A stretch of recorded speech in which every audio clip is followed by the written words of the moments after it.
Sharq Turkistondagi Xitoy doiralari yangi nizom chiqarib, diniy maktablarni boshqarish belgilamasini kuchaytirish vositasi bilan dinga qarshi terror siyosatini yana bir qatam oshkorladi.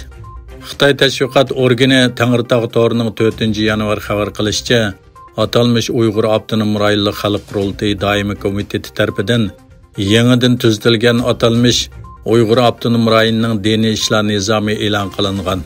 Bu nizomnoma bu yil 1-fevraldan boshlab ijro qilinadigan bo'lib, atalmış nizomnomining bir qism moddalarida monolar ta'kidlangan. 13-modda diniy oliy maktab avtonom rayonidagi diniy tashviqot tarafidan quriladi. Boshqa tashkilot yoki shaxslar diniy institutlarni qurolmaydi. Diniy institutlarni qurish, o'zgartirish va oxirlashtirish iltimosi davlatning aloqador belgilamalari bo'yicha bartaraf qilinadi.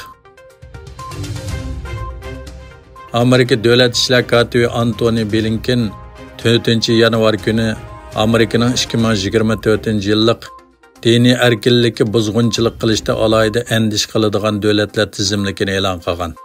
Blinkenning bayonotidan ma'lum bo'lishicha, Xitoy bu yilmi Amerikaning diniy erkinlikka buzg'unchilik qilishda alohida andish qiladigan davlatlar tizimligiga kirgizilgan.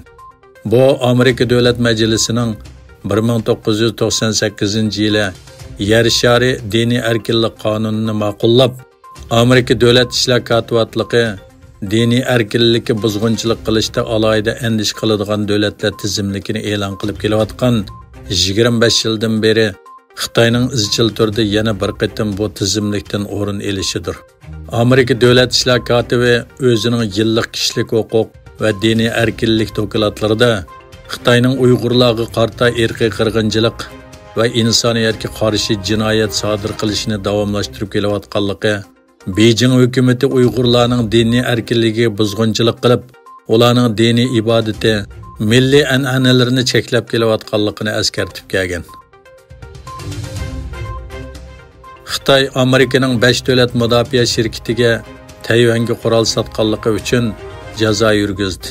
Tayvandagi xalqlik prezident saylamining yaqinlashishiga ergishib, Xitoyning bu davlatga bo'lgan besimi kun sari kuchayyotir.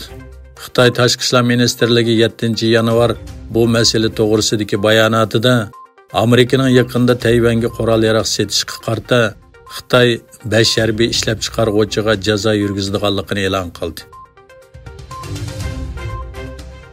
Malayziya va Singapurdagi o'yin kasbi Xitoy sayohatchilarining ko'payish kirimini oshirganlikdan ko'rinarli taraqqiy qilmoqda ekan. Viza taklifini bo'shatish va havo yo'li qatnashini yaxshilash Xitoydan texnik ko'p sayohatchilarni ikki davlatga jalb qilishda muhim rol o'ynagan.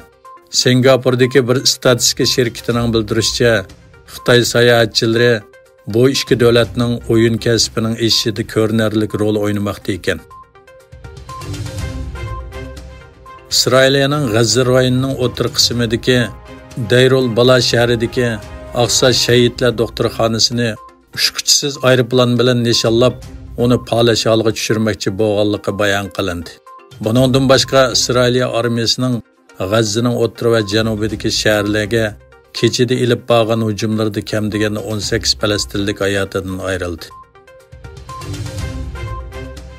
Italiya Tashqi ishlar ministri Antonio Tajani Italiya La Stampa gazetining ziyoratini qabul qilganda Rossiyaning Ukrainaga qilgan tajovuzi bilan qaytadan o'tirg'a chiqqan Yevropa ittifoqi birlashma armiyasini qurib chiqish kerakligini o'tirg'a qo'ydi.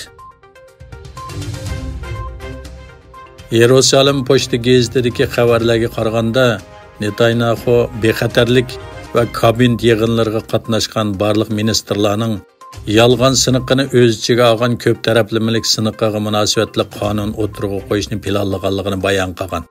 Isroiliya taratqullaridagi xabarlarga qaraganda 4-yanvar o'tkazilgan bexatarlik kabineti yig'inida nurg'un ministrlar va armiya vakillari bo'libmi bosh shtab boshlig'i Herzi Halvi o'tirsida qattiq munozirlar bo'lgan.